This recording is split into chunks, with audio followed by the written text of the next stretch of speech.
მშვიდობა ძვირფასო ტელემაყურებლებო, ჩვენ კვლავ გიწევთ ერთსულოვნების სალონში. დღეს ჩვენი საუბრის თემა გახლავთ ქებაი და დიდებაი ქართული საენისაი. ეს მეტად საინტერესო ძეგლი ქართული სასულიერო მრეწველობისა, რომელიც ათწლეულების მანძილზე იწვევდა მკვლევარების ინტერესს და არა მარტო მკვლევარების ინტერესს, იგი შეიძლება ითქვას, რომ საქართველოში საყოველთაო ინტერესის საგანი გახლავთ.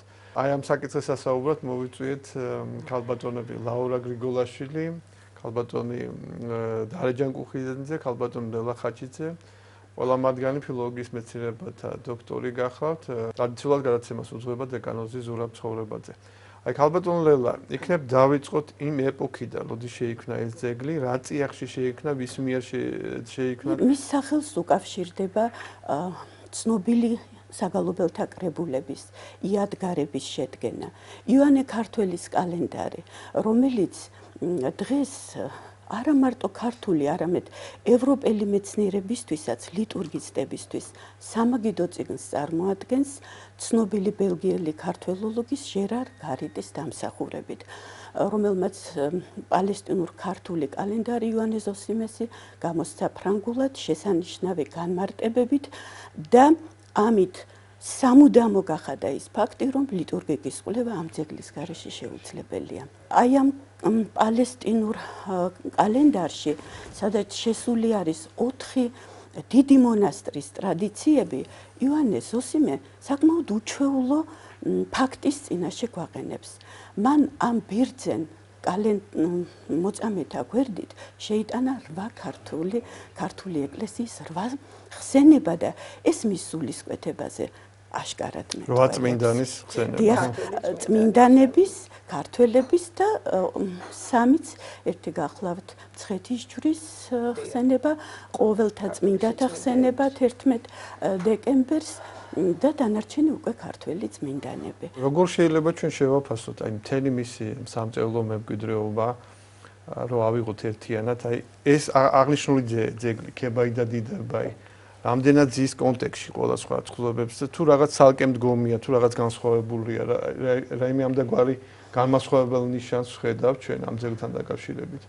ხლა მე მინდა ვთქვა, რომ ეს ძეგლი ქებაი და დიდებაი ქართული საენისაი უნიკალური ძეგლია იმ თვალსაზრისით, რომ აი ამ ტიპის საგალობელი ქართულ ტრადიციაში არ შექმნილა. ერთი კი ის მინდა ვთქვა, რომ ქართული რეალობა, ქართული ტრადიცია ამ ხრივ გამონაკლისს არ გვთავაზობს, იგი სხვაგანაც, ესე იგი, აი ბულგარული ტრადიცია წეგან ვახსენებდა და იქაც იყო შექმნილი მე-10 საუკუნეში ბულგარული ანბანის სადიდებელი ქება ანბანთათვის, ასოთათვის ასე აქ თარგმნილი. ანუ იქ სლავური ანბანის ქებას წარმოადგენს. სლავური ანბანის ქება არის და უფრო სწორედ იცით განმარტებებია თვითონი ასო ნიშნისა, რითი გავს ის ბერძნულს, რითი განსხვავდება და რა კონოტაციები შეიძლება ამ ბულგარულ ან სლავურ ანბანში დაინახოს მკითხველმა მსმენელმა და ასე შემდეგ. ასევე სომხებს აქვთ შექმნილი სადიდებელი სომხური ენისა. მე-16 საუკუნეში ფრანგი პოეტი ჯუბელე წერს ფრანგული ენის ხოტბას, ისე რომ ეს ტრადიცია სხვადასხვა ერში, სხვადასხვაგან ესე იგი თავს იჩენდა ხოლმე ამა თუ იმ პერიოდში. მრავალმხრივი მოღვაწე იყო ნამდვილად იოანე ზოსიმე, მისი ასე ვთქვათ განათლებაც, ცოდნაც, ესე იგი დამოკიდებულება საქმისადმი რაღაცა განსაოცარი, იცით ეს იმის ანდერძებში ჩანს, მინაწერებში, თვითონ იმ რაღაცა უზარმაზარი მოცულობის ასე ვთქვათ ნამუშევარში, ის რომ მას არასოდეს არანაირი პატივი ჩინი არ ქონია, არც მღვდელი ყოფილა, არც წინამძღვარი და აი ესე თავჩაღუნული ამ ხელნაწერებს ასე ვთქვათ დაჰპოფინებდა, აი ასეთმა ადამიანებმა შემოგვინარჩუნეს, ასეთმა ადამიანებმა გადაარჩინეს ჩვენი მწერლობა და მოიტანეს ჩვენამდე სინური ხელნაწერები, ხო ეს არის უნიკალური იმ თვალსაზრისით, რომ უმდიდრესი არის და ისეთი ხელნაწერებია, რომელსაც ქართველი მეცნიერები, კი არა, ევროპელი მეცნიერებით დიდი შურით, კეთილგაგებით უყურებენ და ეძებენ და სწავლობენ და აქვთ მათთვის ძალიან დიდი მნიშვნელობა. ახლა მეთქი მინდა შემნიშნო ის, რომ აი ეს 4 ხელნაწერი, რომელიც ჩვენამდე არის მოღწეული, იოანე ზოსიმეს ეკუთვნის, მისი ხელით არის გადაწერილი და ერთი რამ იქცევს ყურადღებას, არ ვიცი ხელელა შენ ამას დაკვირვებული ხარ თუ არა, ესე იგი ეს ხელნაწერები შესულია ვთქვათ, ერთი არის, ის არის ლიტურგიკული კრებული, ერთი ლიტურგიკული კრებულია. მეორე კრებული არის, სინურ მრავალთავში შეიტანა თავისუფალი ფურცელი იქ შეიტანა და იქ ჩაწერა. შემდეგ აგრეთვე წმინდანთა ცხოვრებაში არის და სახარებაში ერთ-ერთ 4 თავს დაურთო ეს ხელნაწერი. ვთქვათ, იადგარებში და ჰიმნოგრაფიულ კრებულებში ის არ შეუტანია. ხა ეს კი არ მაძლევს იმის საფუძველს, რომ თქვა, რომ ესე იგი ეს ჰიმნოგრაფიული ძეგლი ეს საგალობელი არ არის.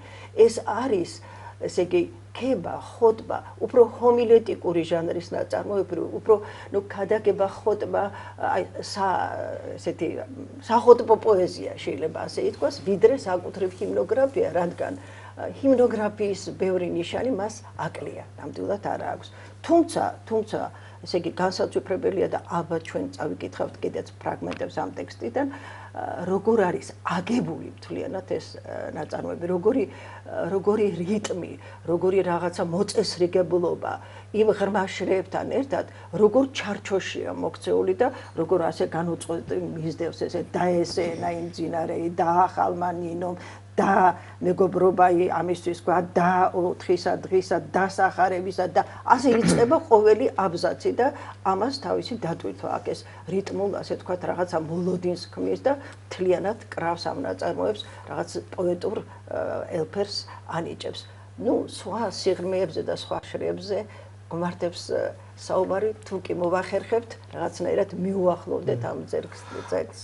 აი თქვენ აღნიშნეთ, რომ ეს სხვადასხვა კრებულებშია შეტანილი და არა ჰიმნოგრაფიულ კრებულებში და ხომ არ მიანიშნებს ეს იმას, რომ იოანე ზოსიმე ცდილობს, რომ ეს გამოყოს სხვა ჰიმნებიდან, რაღაცნაირად ხაზი გაუსვას, რაღაც აქცენტირება მოახდინოს ამ კონკრეტულ საგალობელზე და მიანიშნოს ის, რომ ეს რაღაც განსაკუთრებული მნიშვნელობის ტექსტია, ამიტომ მას ეს საგალობელი შეაქ იქ, სადაც შეიძლება ყველაზე ნაკლებად ელიან საგალობის არსებობას. სხვა შეიძლება ვიფიქროთ, რომ მას აი ეს განზრახვა ქონდა. ჩვენ ახლა ძალიან საინტერესო ფაქტის წინაშე დავდგით ამ საუბრისას. იქმნება უამრავი მოსაზრება. აი ერთ-ერთი მოსაზრება, რაც ახლა ქაბატონმა ლაურამ ბრძანა, მე პირველად მოვისმინე. ანუ შესაძლებელია და ძალიან ლოგიკური და საინტერესოა ეს მოსაზრება. ეს არის ავტორი, რომელზე ფიქრიც უსასრულოა. მე შემიძლია ამ მოსაზრების სასარგებლოდ ის თქვა, რომ მე-10 საუკუნეში ქართული საგალობლის პოეტური საზომი უკვე დაკანონებულია და გამართულია. მე-10 საუკუნეში ქართული საგალობელი ძლის პირზე იწერება. აი ამ ტექსტს ასეთი საზომი არ აქვს. ეს თვალში ბევრჯერ მოხდება ჰიმნოგრაფიის მკვლევარს, მაგრამ ახსნაზე თითქოს არ გვიფიქრია და ამ შემთხვევაში ის რაც ახლა ჩვენ ქაბატონ ლაურასგან მოვისმინეთ, ნამდვილად ფიქრს და ალბათ გათვალისწინებას მოითხოვს. გავაგრძელებ კიდე თქვენ აზრს იმ აი ეს მაქვს ხედულობაში, რომ ნამდვილად ზიგი აი ცდილობს თვითონვე გააბრძოლოს ისეთ კრებულებში შეიტანოს ხა სინური მრავალთავი როგორი მნიშვნელობის კრებული არის მისმინდანთა ცხოვრებანი ასევე სახარებას დაურთო და ესეთ შემთხვევითი არ არის არა ისეთ ხელნაწერ კრებულებში შეიტანა რომ რაღაცა უფრო ფართო პერსპექტივაში დაამკვიდროს ეს ძეგლი აი ეს აშკარად ამას მოწმობს მე მგონი აი ესეც იადგარებში კი არ შეიტანა იმ კრებულებში რომელიც ჰიმნოგრაფიული ხასიათისაა არამედ ამ ტიპის კრებულებში და ამანაც ხელი შეუწყო ალბათ იმას რომ მოაღწია ქართულ სინამდვილეში და მისი გამოძახილი ასე თუ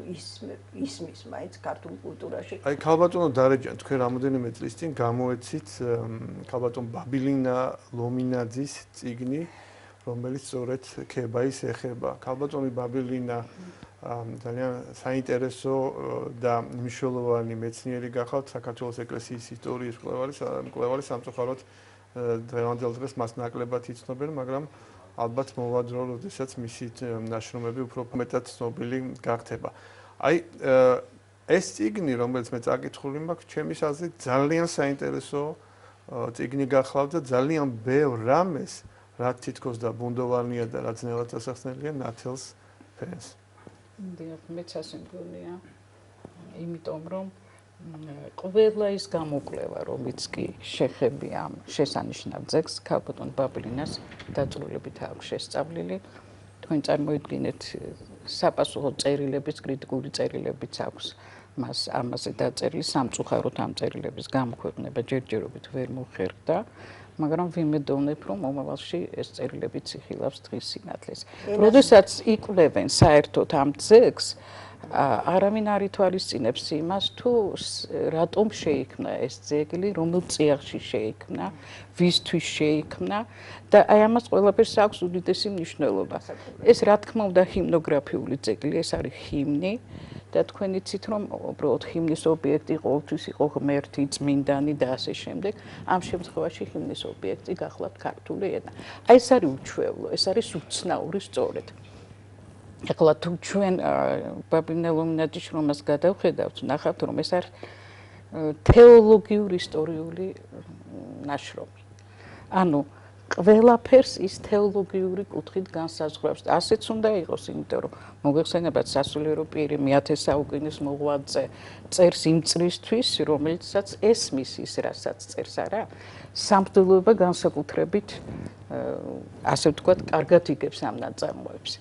ამიტომ არის რომ ქალბატონი ბაბლინა ყოველ სტრიქონს, ყოველ სტროფს, ყოველ სიტყვას ხსნის სწორედ თეოლოგიური კუთხით და ამბობს რომ ეს ძეგლი არის თეოლოგიური სიმბოლური ხასიათისა და რომ მისი, ასე ვთქვათ, ძირი უნდა სახარებაში ვეციოთ. ყველაფრის იმისა, რაც აქ არის მოცემული, სახარებაშია და სახარებიდან არის სწორედ ასე ვთქვათ, მოცემული ივანეს. მას აქვს თითქმის ყველა ის სიტყვა, რაც მოხსენიებულია ქებაიში, ამ სიტყვი, აი იგივე სიტყვა სახარებაში რა კონტექსტშია მოხსენებული თითქმის ყველა. დიახ, აი ამას გულისხმობ. ეს გარკვეულწილად გასაღებიც არის, აი იმისათვის რომ ეს ტექსტი გავიგოთ ჩვენ. ასეა რა თქმა უნდა, აი პირველივე სტროფი ქალბატონ ბაბილინას ეს სადაც ლაპარაკია დამარხულ არს, ხო? აი ამ სიტყვას დამარხულს იგი ქართულ ოთხთავში ყველა შემთხვევაში იძიებს, რამდენჯერ არის მოცემული, რომელი ბერძნული შესატყვისი შესაბამება, რატომ არ არის მოხსენებული დაცვა, ანუ მისი სინონიმი. დამარხული ნიშნავს იგივე დაცულს, ხო მართალია? და აი პირველივე სტროფის შინაარსი, მაშინ ამის მიხედვით რომ დავალაგოთ, ასე გამოდის, რომ ქართული ენა დაცულია ქრისტეს მიერ მეორედ მოსვლამდე. ანუ დამარხვა ნიშნავს დაცვას. და შემდეგ მოგეხსენებათ, რომ ამ ენით უნდა განიკითხოს მეორედ მოსვლის დროს სოფელი, ანუ ქრისტე კაცობრიობა, როცა მოვა მეორედ მოსვლის დროს უფალი ჩვენი და მაშინ ხილების ენა იქნება ქართული ენა. უკაცრავად ქალბატონ დარიჯა, მაინც აი სანამ ჩვენ უშუალოდ მივყვებოდით მუხლობრივად აი ამ ტექსტ პირველ რიგში ჩემის აზრით არის გასარკვევი და გარკვეული პოზიცია დასაფიქსირებელი იმასთან დაკავშირებით რა იგულისხმება ქართული ენის ქვეშ. თუ ეს არ გავარკვიეთ, არა დანარჩენი ყველაფერი რაღაცა ორაზროვანი იქნება და მე ვფიქრობ, რომ ამ მხრივ აი შეხედულება იმის თაობაზე, რომ ქართული ენის ქვეშ იგულისხმება არა უბრალოდ ენა, არამედ ერი, იმიტომ ძველ ქართულად ენას ჰქონდა იგივე მნიშვნელობა რაც ეს და ესეც წმინდა წერილში არის დაფიქსირებული. აი ეს უკვე იძლევა გარკვეულ გასაღებს იმისა, რომ ჩვენ გავიგოთ ტექსტი. ესე ქართულ ენაზე როცა ლაპარაკი ქართულ ერზე, მაგრამ ნუ აქ ენის სრულად გამორიცხვა არ შეიძლება. ანუ შეიძლება ეს ერთადაც იყოს, მაგრამ მაინც ძირითადი აქცენტი მე მგონი ქართულ ენაზე. სხვაგვარად ჩვენ ამ ტექსტს მე ვერ გავიგებ. ჩემი აზრი ასეთია. მოსაზრება რომ ქართულ დამწერლობასაც გულისხმობს, აი თქვა ამ ტექსტში ეს თვალსაზრისია გატარებული ქართული ენა, ქართველი ერი და ქართული დამწერლობა. აი ქართული დამწერლობა და ქართული ენა ძალიან მჭიდროდ არის ერთმანეთთან და ქართული დამწერლობის დაცვაზეც არის აქ საუბარი. უნდა ვთქვათ ისიც, რომ აი საკითხი რაც ახლა თქვენ გაიხსენეთ, მამა ბატონ ზვიად გამსახურდიას თავის გამოკვლევაში, რომელიც ივანე ზოსიმეს ეხება, მე ვფიქრობ, მრავალ მხრივ საინტერესო გამოკვლევაში დგას დასაწყისშივე და გაყვება მთელ ამ გამოკვლევას. მე მინდა მოგახსენოთ, რომ ქალბატონ ბაბილინას ნაშრომში უარყოფილია ის მოსაზრება, რომ აქ ქართულ ამბავზე, ან ქართულ ენაზე, როგორც სამეთყველო ენაზე, როგორც კაცობრივ ენაზეა საუბარი. აი აქ ეს არის მთავარი, რომ აქ კაცობრივ ენაზე არ არის, ანუ ქართული ენა ამ შემთხვევაში არ არის კაცობრივი ენა. ეს ყველაფერი არის განხილული თეოლოგიურ ჭრილში და ენა მოიაზრება როგორც ეკლესიის ენა, საეკლესიო ენა, ლიტურგიის ენა. აი ამაზეა საუბარი და იმიტომ არის წმინდა ენა, რომ ამ ენაზე ქართულ ეკლესიაში ღვთის სიტყვა იქადაგება ისე, როგორც საჭიროა. ანუ მათ წესრიგით მიდის არა მარტო ლიტურგია, ანუ წირვა ლოცვა ისევე ტარდება, როგორც ეს უფლის სათნო გახლავთ, როგორც ეს დადგენილია, არამედ გარდა იმისა, ამ ენაზე საღვთო ლიტერატურის უხვი, ასე ვთქვათ, რაოდენობა გვაქვს. ანუ მარტკვეთელობა, სწორი სარწმუნოება დაცულია. აი ეს აზრი. ანუ არა ვარ მიდრეკილი, არც მარჯვნივ, არც მარცხნივ. კი, აი ეს და ერთხელ როცა აღვიარეთ ქრისტეს ჯული, არასდროს არ გვიღალატია. აი ეს აზრია გადმოცემული. აქ შეიძლება ის ითქვას, რომ შუა საუკუნეების კულტურაში ყველა ეს მიმართულებები ერთმანეთთან ძალიან მჭიდროდ არის დაკავშირებული. ვერ ნახავთ შუა საუკუნეების კულტურაში ვერც ერთ ძეგლს, ვერც ერთ ავტორს, რომელსაც რაღაც ეროვნული აღდგენება, აი ხოლმე ეროვნულ ნაციონალური რაღაცა მიმართულებით, აი ასე ვქონდეს. ეს ყველაფერი გადაჯაჭულია, ეს ყველაფერი შეკავშირებულია, ამოზრდილია თეოლოგიიდან და ღვთისმეტყველო მოძღვრებიდან და ამას ეფუძნება და ამ პათოსით ამბობს ივანე საბანიძე, რომ არახოლოდ ბერძენთა მოიპოვეს სარწმუნოება ეს ღვთისამიარი, არამედ ჩვენ საშორიელთ ამათქვით რა. ან კიდე გრიგოლ ხანძთელი როცა იტყვის, რომ ქართლი იქ არის, სადაც წირვა ლოცვა ხდება ქართულ ენაზე, გიორგი ათონელის კამათი ანტიოქიის პატრიარქთან და იქ ესე იგი წარმოჩენა ქართული კულტურისა და ქართული სარწმუნოებისა, რა თქმა უნდა, ეს ყველაფერი ერთმანეთთან არის დაკავშირებული. ისევე როგორც მე მაინც ჩემ პოზიციას ვიცავ, ისევე როგორც რომელიმე ჟანრი შუა საუკუნეებში გან არის ისეთი, რომელიც საღვთისმეტყველო მოძღვრებას არ ეფუძნებოდეს, არ არსებობს ეგეთი ჟანრი. ეს ჰომილეტიკური იქნება, გადაგება, ხოტბა, კება, ყველა ეს ყველაფერი ამოზრდილია. ანომალია იქნება იქ რომ რაღაცა სხვა რამე ვეძიოთ და არ იყოს დაფუძნებული ამ ღვთისმეტყველებაზე. ჩვენ არ ვიცნობ და არ ვიცით და გვიჭირს ამის ამოკითხვა, თორე სხვაგვარად საკარო პოეზია, სამეფო პოეზია მხედველობაში მაქვს მეხოთბეები ჩვენი აბდულმესიანი და თამარიანი. ისიც კი ვერ სცილდება, ისიც კი იქიდან მოდის და ის არის მისთვის საყრდენი და საფუძველი და ქებაი და დიდება ქართული ენისა, როგორ შეიძლება და სხვაგვარად აგებულიყო თუ არა ღვთისმეტყველებაზე. მე მგონი აი ამ ნაშრომში, რომელიც წარმოვადგინეთ ჩვენ, ყველა პრობლემა მოხსნილია. იმიტომ რომ თუ არ უყურებთ ძეგლს როგორც თეოლოგიური ნაშრომს, თუ არ ხდება მისი თეოლოგიური ისტორიული შეფასება, თუ ყოველი სტროფი, ყოველი სიტყვა აი ამ კუთხით არ არის განხილული და თვითონ იოანე ზოსიმი ამის შესანიშნავი მაგალითი. ეროვნული სულისკვეთება სწორედაც, რომელიც მას გამოარჩევს ბევრი სხვა ავტორისგან. ჩვენ ხომ ამ ავტორზე ვსაუბრობთ. ხო, მაგრამ აი რატომ დაწერა? რატომ დაწერა? რაღაც კონკრეტული მიზეზი ჰქონდა ალბათ, რომ ეს ნაწარმოები დაიწერა. მაპატიეთ დავაზუსტოთ, რომ გაუგებარი არ იყოს. ხებაის ტექსტის შესახებ დაახლოებით 50-მდე ნარკვევი არის. ეს ნარკვევები, ეს კვლევა დაწყებულია ძირითადად უკვე მე-20 საუკუნეში. ანუ სხვა ეპოქაა ეს, სხვა ეპოქაა, საერო მეცნიერთა წიაღში არის დაწყებული, რომელთა შორის იყვნენ ძალიან დიდი მეცნიერები, მაგრამ ეს უკვე ის ეპოქაა, როდესაც ჩვენი თანამემამულე მოწყვეტილი არიან გარკვეულწილად იმ საღვთისმეტყველო წიაღს, რაც იყო შუა საუკუნეებში. ანუ აი ამ კონტექსტის საფუძვლიანი გაგების გარეშე ძალიან ძნელია რომ იქნას ახსნილი ეს ძეგლი. არავის ეჭიარება, რომ იოანე ზოსიმე მათსა თავდადებული იყო ქრისტესთვის და სამშობლოსთვის. ანუ თავდადებული და მათსაც პატრიოტი ადამიანი იყო. არაფერი ცუდი არ არის, რომ ძალიან ბევრი ადამიანი ეტანება ამის გამოკვლევას და ამის განმარტებას. ეს ნიშნავს, რომ ჩვენ ერში არის ინტერესი ამ ძეგლის მიმართ. ეს ნიშნავს იმას, რომ ჩვენ ეს ძეგლი უყვარს, ანუ რაღაცა ეს იზიდავს, შეიძლება გაუცნობიერებლადაც იზიდავს ხანდახან და მასში იწევს, თქვათ, იმ სურვილს, რომ რაღაც განიმარტოს და ხანდახან ეს საჭდურიც არის, რომ განიმარტოს, თქვათ, არც თუ ისეთ საფუძვლიანი ცოდნის საფუძველზე, ან რაღაც დილეტანტური შეხედულებების მიხედვით. მე-20 საუკუნე როცა ახსენეთ, ჩვენი ენა მე-20 საუკუნეში მძლავრებასა ქვეშე ხომ იყო. ჩვენ ხო ვიცით, რომ სულ ქართული ენის სახელმწიფოებრივებაზე, მის დაცვაზე მოგეხსენება 14 აპრილი რატომ დაწეს და რა მძიმე პერიოდი იყო ეს პერიოდი ენისთვის. ჯერ კიდევ ადრე რუსეთის მეფის ასე ვთქვათ, დროს საქართველოში ქართული ენა იკრძალებოდა გახსოვთ აკაკის მოგონების, სხვების და ასე შემდეგ. ასე იყო მე-20 საუკუნეშიც.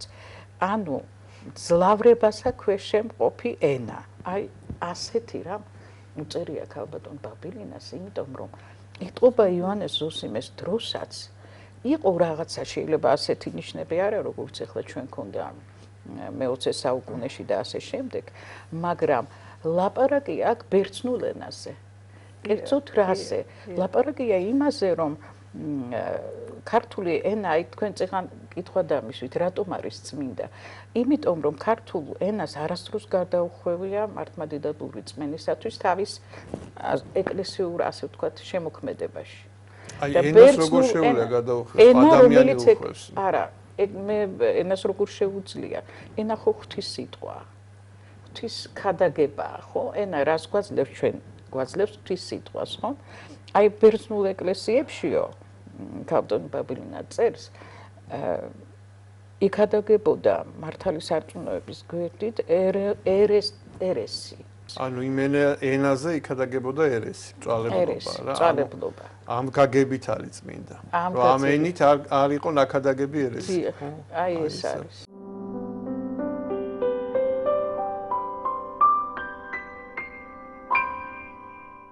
სიტყვა დაწუნებული, ამ ტექსტში ძალიან საინტერესოდ გამარტავს ამას ქალბატონი ბაბილინა. აი რას ნიშნავს ეს დაწუნებული, რომ ეს ენა არ ერი არის დაწუნებული. დაწუნებული სწორედ ამას ნიშნავს, წეგან რაზეც ვსაუბრობდით. მაგრამ დაწუნებული არის შევიწროვებული, მიმძლავრებული, აი ამას ნიშნავს. მაგრამ ყველაზე საინტერესო მე მაინც მგონი აქ არის შედარება ლაზარესთან, ქართული ენის შედარება ლაზარესთან და საუბარი საიდუმლოებაზე, რომელიც ქართულ ენას ეშინა დამარხულ არს. რა თქმა უნდა, საინტერესოა ნინოზე საუბარი, ახალ ნინოზე, იმიტომ რომ ზოგს მიაჩნია, რომ ახალი ნინო ეს არის სხვა ნინო და ეს არის სხვა პიროვნება, მაგრამ ქალბატონი ბაბილინა ფიქრობს, რომ ეს არის ბატონო, ეს გაუგებრობა ეგეთი ხედვა ალბათ, რომ ან ახალი ნინო ეგრე გაიგოს ვინმე, რა. ხო, რა, ასე არ არის, ახალი ნინო იგივე ნინო გახლავთ და ნინო და ახალი ნინო და ელენე დედოფალი შედარებულია მართესთან და მარიამთან, მართასთან და მარიამთან. ახალი ნინო ესე იგი ახალ მონაცვლული, ახალ ნათელღებული. ახალი კაცი. კაცია. იმიტომ რომ ძველი კაცი მოგხსენებათ თაფლით კვდება და იბადება ახალი ნათლობის დროს. ნათლობის დროს. ხო, რაც შეეხება ლაზარეს, რატომ არის გაიგივებული ქართული ენა ლაზარესთან? თავიდან შეიძლება ეს მხოლოდ გარეგნული მსგავსებაა, იმიტომ რომ დაძინებულია ქართული ენა, ისევე როგორც დაძინებულია ლაზარე. დაძინებულია ყველა გარდაცვლილი ადამიანი მთელი მსოფლიო, როდესაც გარდაიცვლება და დაძინებული მეორე შინაარსი ამ სიტყვისა ის გახლავთ, რომ დაძინებულია ყველა ის, ვის არ არის ქრისტიანი, აი რომ მოინათლება ადამიანი ის უკვე ახალი ადამიანი გახლავთ და იმ ძილისგან ასე ვთქვათ, ორი გაგება აქვს ამ დაძინებას, იმ ძილისგან იღვიწებს. ეხლა ლაზარესთან რატომ არის გაიგივებული ქართული ენა? ლაზარე მეგობარია ქრისტეს. ძალიან უყვარდა ქრისტეს ლაზარე და დანი მისნი მართა და მარიამი. ლაზარე ისევე როგორც 12 მოციქული ქრისტეს სიტყვას ისმენს როგორც მეგობარი. აქ ლაპარაკია ძეგლში იმაზე, რომ მეგობრებმა იციან ღვთის საიდუმლო. ანუ იესო ქრისტე თავის მეგობრებს 12 მოციქულს ლაზარეს კიდე 70 მოციქულიც გახლავთ მოგვიხსენებათ, მაგრამ ამ შემთხვევაში ამ 12 მოციქულზე და ლაზარეზეა საუბარი და ძალიან ხშირად ერთადაც მოიხსენიებენ 12 მოციქული და ლაზარე. ღვთის საიდუმლოს აცნობს, რადგან თქვენ ჩემი მეგობარნი ხართ, მე თქვენ გეტყვით იმას, რაც მე მითხრა მამამან ჩემმა. ლაზარემ ესე იგი იცის ღვთის საიდუმლო და კატეგორიულად გამორიცხულია ქრისტიანობაში მონური დამოკიდებულება ქრისტესა და ქრისტეს მიმდევრებს შორის. ანუ ბატონსა და მონაშონის. ეხლა იქ შეიძლება მონანახმარია ხშირად, მაგრამ მონობა აქ არ ნიშნავს მონურ მორჩილებას. ყველა ქრისტეს მეგობარი არის ასე ვთქვათ, მისი თანასიარი და მისი აზრების გამსიარებელი. და რაც შეეხება მონას, მოგვიხსენება თავის სისხლით გამოისყიდა კაცობრიობა უფალმა და მონასაც მოგვიხსენებათ გამოისყიდიან ხოლმე. აი ამ შემთხვევაში ეს თავმდაბლობის მაჩვენებელია, რომ ქრისტიანები ვართ მონები. აი მეც რატოა ლაზარესთან შედარებული? ლაზარესთან იმიტომ არის შედარებული, რომ ლაზარე 4 დღის მკვდარია, ყველაზე დიდი სასწაულია ლაზარე. ეხლა სხვა თვითონ იესოს აღდგომამდე რაც მოხდა. აღდგომამდე რაც მოხდა. თქვენ რაც გძანეთ, რომ ეს ტექსტი დაკავშირებულია მეორედ მოსვლასთან, აი აქ ამ ხრივაც ლაზარეს ხსენება ძალიან მნიშვნელოვანია. რომ ლაზარეს მკვეთრით აღდგენება არის წინასახე კაცობრიობის აღდგენების. აი ნახეთ რა საინტერესო სიმბოლოა. იესო აღდგება მესამე დღეს. ხოლო ლაზარე აღდგება მეოთხე დღეს. ანუ იესოს აღდგომის შემდეგ იწყება ახალი დღე. ეს არის ეს მეოთხე დღე. ეს მეოთხე დღე რომ დამთავრდება, რომ 1000 წელიწადში უკვე ვისაც ერთი დღე რა. მერე მოხდება საყოველთაო მკვეთრით აღდგომა და რომლის სახე არის ლაზარე. ლაზარე არის აღდგომილი კაცობრიობის სახე. აი რაღაც აქ ამ კონტექსტში უნდა ვეძებოთ, რა თქმა უნდა. ეს და ამავე დროს ქართული ეკლესიის სახეც არის. იმიტომ რომ ლაზარეს ებრძვიან. სახარებაში ნათქვამია, რომ შემდეგ, როდესაც ლაზარე აღადგინა უფალმა, ბეთანიაში ისევ ჩავიდა და ემსახურებოდა მას მართა და მარიამი და ლაზარეც იყო ერთი თანამეინახე უფლისა. და ამ დროს მოდიან ორიანი, რომ იხილონ უფალი, მაგრამ უფრო მეტად ლაზარე, რადგან ლაზარეა ყველაზე დიდი სასწაული. და მღვდელმთავარნი ცდილობენ, რომ ლაზარე მოკლან. ლაზარეს მარტო ქრისტე არა, მოიხსენებათ, როგორ ლამობდნენ ისინი ქრისტეს დასჯას, მაგრამ ეხლა ქრისტესთან ერთად ლაზარეს მოკლაც უნდა. რატომ? იმიტომ რომ ლაზარეა ყველაზე დიდი სასწაული. და მამხილებელი და მამხილებელია სწორედ ლაზარე, ხო? აი ასე დაინახა ჩვენმა მკვლევარმა ლაზარეს მნიშვნელობა. აი ამ ნაწარმოებში. დასახარებას აშინა ქართულს და თავსახოლო მათესა წილიზის, რომელ ასოიარს და იტყვის ყოვლად 4000-სა მარაგსა. და ამის აგრძელებს კვლავ ესიარს 4 დღე და 4 დღისა მკვდარი. რა თქმა უნდა, მომზადებელი მკითხველისათვის ეს სიტყვები მხოლოდ გამოცანად შეიძლება იქნეს აღქმული, მაგრამ ქართველმა მეცნიერებმა მოახერხეს აი ამ მრავალწლიანი ცდების შედეგად გარკვევა იმ გარემოების, რომ იგულისხმება ქართული სახარება, მათეს თავი, მისი პირველი სიტყვა და მისი პირველი ასო, წიგნი. და მოგეხსენებათ, ძველ ქართულში ასოები კარგახანს გამოხატავდა რიცხვებს და ეს ასო წილი სწორედ 4000 აღნიშნავს.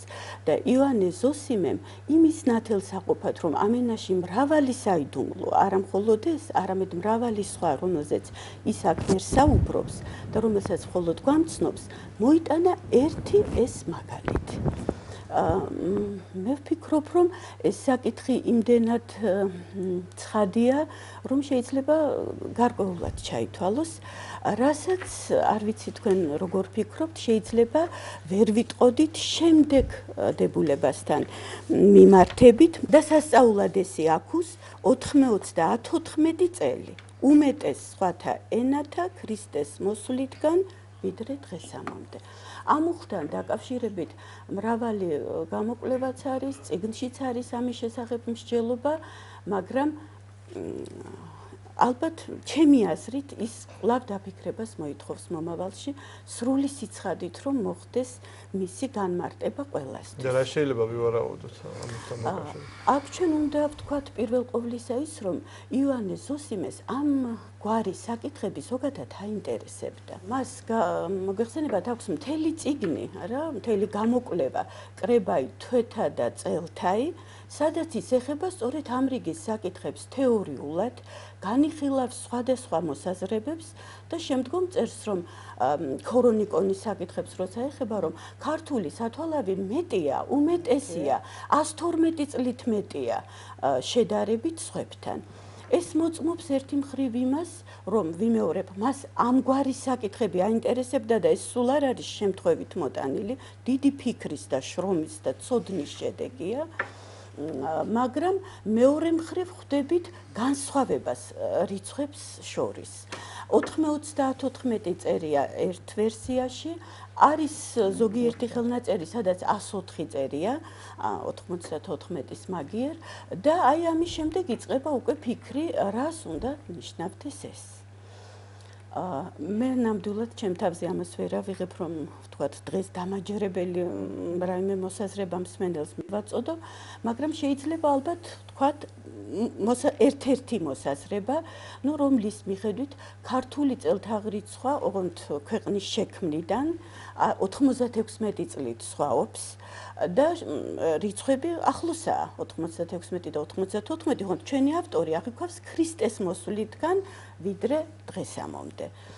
ამასთან დაკავშირებით სხვა მოსაზრებებიც არის, მაგრამ მე რომ გითხრათ, მიუხედავად იმის, ჩემი დიდი ინტერესის ამ ძეგლისადმი, ბუნებრივია, დამაჯერებელი პასუხისგაცემა ამჯერად ამ საკითხთან დაკავშირებით გამიჭირდებოდა. ანუ თქვენ როცა ახსენეთ ქართული სათვალავი მეტია, გულისხმობთ ქართულ წელთაღრიცხვას. წელთაღრიცხვა ამ ტიპის ამ გვარი საკითხები დიახ მას აინტერესებს მის სფეროში შემოდის.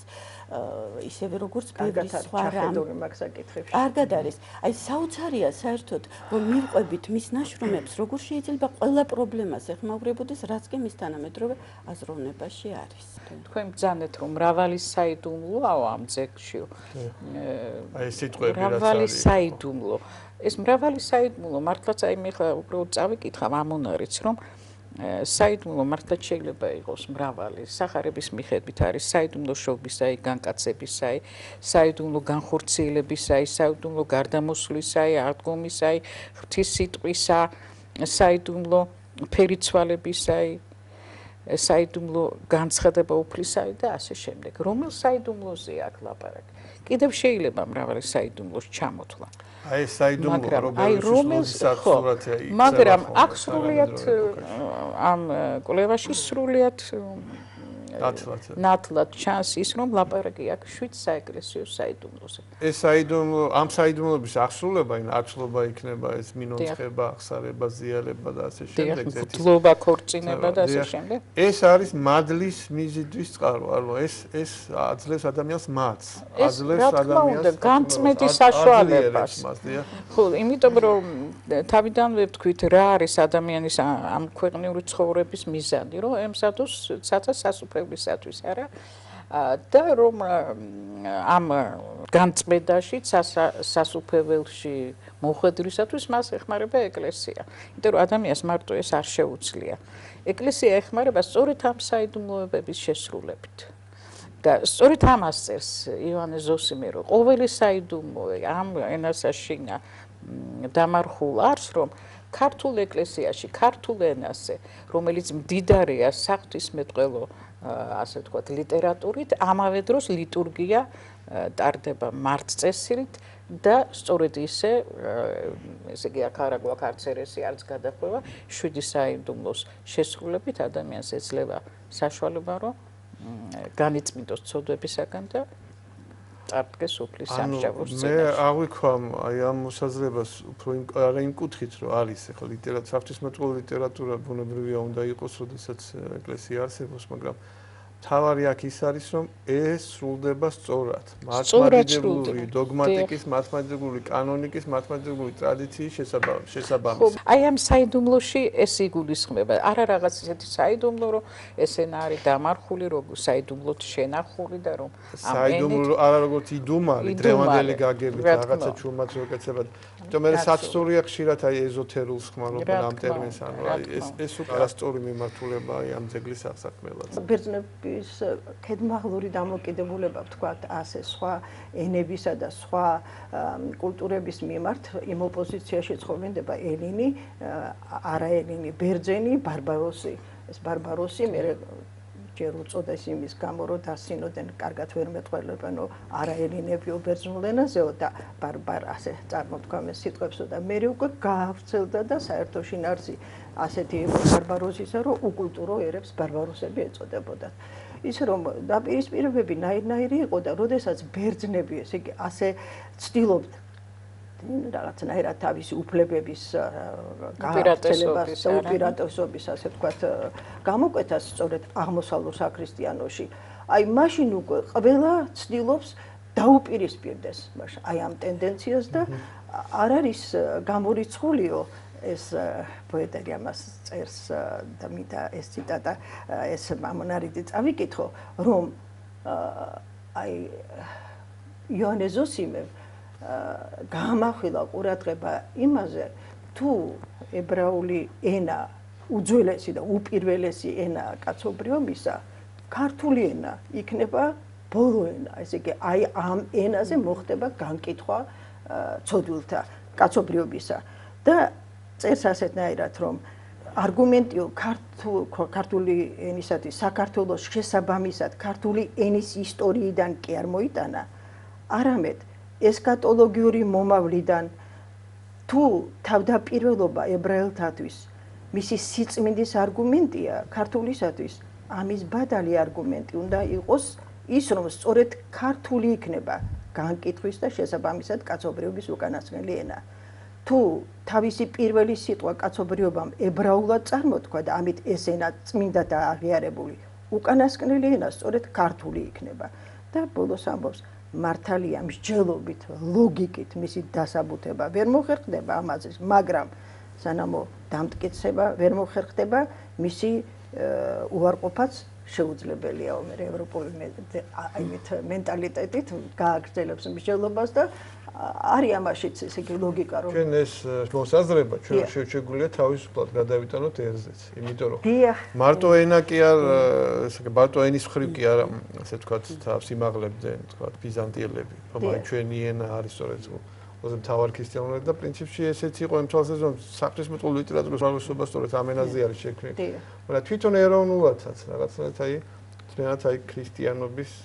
რაღაცნაირად ცენტრად აღიქვამდნენ ისინი თავს და გარკვეულწილად ეს ასეც იყო მაგრამ აქ აი ეს სხვა ერები ცდილობდნენ რომ რაღაცნაირად თავიანთი ქრისტიანული კულტურა წამოეწიათ და ხაზი გაესვათ იმაზე რომ აი ჩვენც ვართ ქრისტიანიერები და ჩვენც ძალიან ბევრი რამე გაკეთებულია ჩვენს წიაღში და მომავალშიც გაკეთდება და რაც შეეხება აი ეს ესქატოლოგიურ ხედვას რომ აი მომავალში ეს ამენით განიკითხება აი აქ ჩემის აზრით ესე იგი თუ ჩვენ სწორედ ენას ერის მნიშვნელობას არ მივცემთ ძალიან გაგვიჭირდება იმიტომ რომ აი როგორ შეიძლება ქართულ ენაზე მოხდეს და ის სხვა ენა იქნება აი მე შეგახსენებ თაწმინდელების ცხოვრებაში რომ არის გახსოვთ ბერძენი და ქართველი ვერი ერთმანეთს ესაუბრებიან ენა არიცოდნენ მაგრამ ემანო ქართული არიცოდა იმა ბერძნული მაგრამ ერთმანეთს ესაუბრებიან აი ეს ამ ენაზე იქნება მაშინ განკითხვა როგორც ეხა იმ ქვეყნად ხო ეს ნაციონალური ერები აღარ არის მაგრამ ყოველას ერთმანეთი ესმის ყველას ერთმანეთს ესმის და რა თქმა უნდა მეორე მოსვლის დროს როდესაც საყოველთაო ჟავრი გამოიტანება უფლის მხრიდან არა ყველა გაიგებს ამ ენას მაგრამ თუ ჩვენ ამას ვიგულისხმებთ ერად რომ აი ერით ესეც საკმაოდ ბევრ კითხვას ასვავს კი მაგრამ როგორ შეიძლება ერთი ერი სხვა ერი განიკითხოს სახარების ერთი ადგილი გამახსენდა როდესაც პეტრე ეკითხება უფალო რა იქნება ჩვენი ასე ვთქვათ ჯილდო მეორედ მოსვლის დროსო უფალი ეუბნება რომ თქვენ ჩემთან ერთად დაჭდებითო და განსჯითო მაგრამ ისინი მოწმეები იქნებიან და არა მსაჯულები. მსაჯული მარტო უფალია. 12 მოციქულზეა ლაპარაკი, იმიტომ რომ მე ისრაელის ერი რო იტყვის ფაბო მე არ ვიცოდი. აი მოწმეები არიან აქ ის 12 მოციქული, რომლებიც ებრაელები არიან ხომ და მიიღეს ქრისტე. და მიიღეს ქრისტე. აი ეს მართლაც ძალიან მნიშვნელოვანი ახლა თქვენ რაც ბრძანეთ. შემთხვევითი ამბავი არ არის, რომ ჩვენი წმინდა მეფე, დიდი წმინდანი და უდიდესი მეფე დავით აღმაშენებელი, სწორედ ამით ამთავრებს თავის გალუბანის სინამდვილისას, მისი ბოლო გალუბა არის სწორედ ამ თემისადმი მიძღვნილი. და იმასაც აღნიშნავდი, რომ იოანე ზოსიმეზე ჩვენ დღეს ვისაუბრეთ, ალბათ მომავალშიც კიდევ მრავალი ისაუბრებს. მეორედ მოსვლის განკითხვის დღის შესანიშნავი სურათით. აი ის იმ ძალით შექმნილით, როგორიცაა მთელი საგალობელი დაწერილი. ჩვენ დღეს იოანე ზოსიმეზე ვისაუბრებთ და ალბათ ბევრი ისაუბრებს მომავალში ამ თემაზე. დღეს კი შეიძლება ვთქვათ, აი ჩემთვის იოანე ზოსიმე არის მაინც აისბერგი. თუ შეიძლება ასეთი შედარება ვიხმაროთ, რომლის მხოლოდ მცირე ნაწილი გვაქვს გაცნობიერებული და ის ელოდება მომავალს. ის არ არის იმ 2-3 ჰიმნოგრაფის რიგში, რომლის შესახებ მონოგრაფიული გამოკვლევები გვაქვს. და ერთის ავტორი ქალბატონი ლაურა აქ ბრძანდება დავით აღმაშენებლის გალუბანის სინამდვილისანი, ჩვენ ვიცით როგორ არის შესწავლილი მის მიერ და მცირეოდე გამონაკლისის გარდა ჩვენ ასეთი ბედნიერი შემთხვევები ქართულ ჰიმნოგრაფთან მიმართებებით არ გვაქვს. და შესაძლოა რომ იოანე ზოსიმეზე კიდევ ბევრი დარჩა სათქმელი, ეს ცუდი არც იყოს. რადგან ეს არის მაინც იმგვარი ძეგლი, რომელზეც ერთობლივად შეთანხმება, ესე კატეგორიული დასკვნების გაკეთება მაინც მომავლის საქმეა, თუმცა იქიდან რაც უკვე შეიქმნა ბევრი რამ საყურადღებო და გასათვალისწინებელი არის. თუ თქვენ ნებას მომცემთ, მე მაქვს წამოღებული და ძალიან მცირე დროს წავიღებ იოანე ზოსიმეს 2 ანდერძი. ანდერძების დართვა მას ახასიათებდა თავის მიერ შედგენილ კრებულებზე. ის ამას თავის მოვალეობა თვლიდა და დღეს ჩვენ ძალიან გვეხმარება ამ ძეგლების კვლევაში ეს ანდერძები. აი ცნობილ ხელნაწერს სინა 34-ს ის ასეთ სიტყვებით, ასეთ ანდერძს ურთავს.